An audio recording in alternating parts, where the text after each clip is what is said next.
The land belongs to those who till it. It is a timeless call for justice that echoes in the hearts of every Filipino farmer.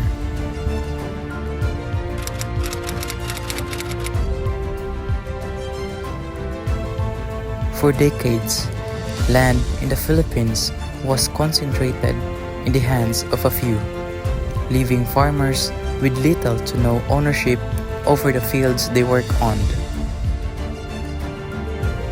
But in 1988, a new hope was planted, the Comprehensive Agrarian Reform Program, or CARP, through Republic Act 6657.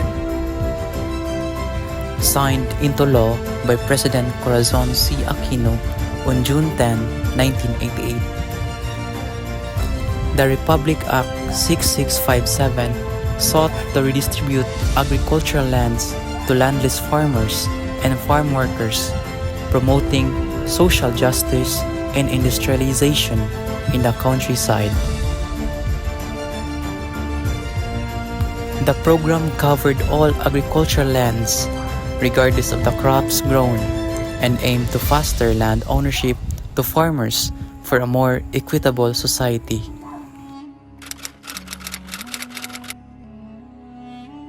The CARP was built on several key principles, and these are: first, land acquisition and distribution. Land owned by private and public entities was to be acquired and fairly distributed to qualified beneficiaries. Second, support services.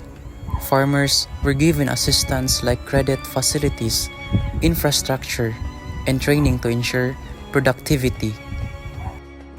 The third, tenurial security. Beneficiaries were granted secure ownership through emancipation patents or certificates of land ownership award, or CLOA. Last but not the least, the fourth, agrarian justice. Mechanisms were put in place to resolve disputes fairly and swiftly.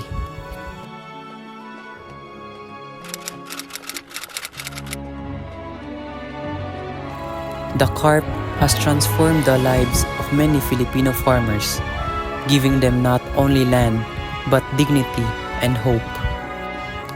Yet, challenges remain, from incomplete land distribution, legal loopholes, and limited support services to the threat of land conversion. To address these, CARPer, or the CARP extension with reforms, Republic Act 9700 was passed in 2019 to extend and strengthen the program.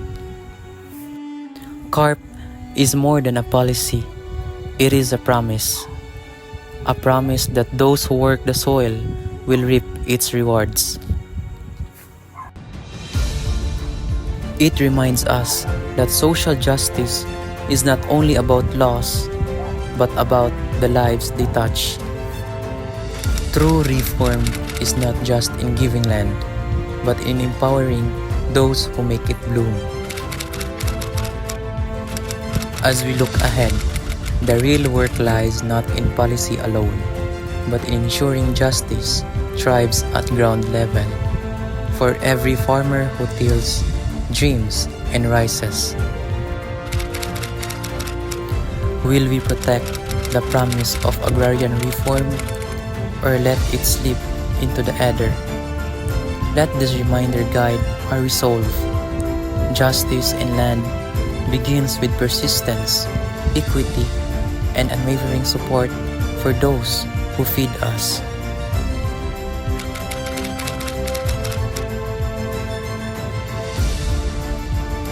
As citizens and as a Filipino, we must ensure that this promise continues to grow, just like the crops that feed our nation.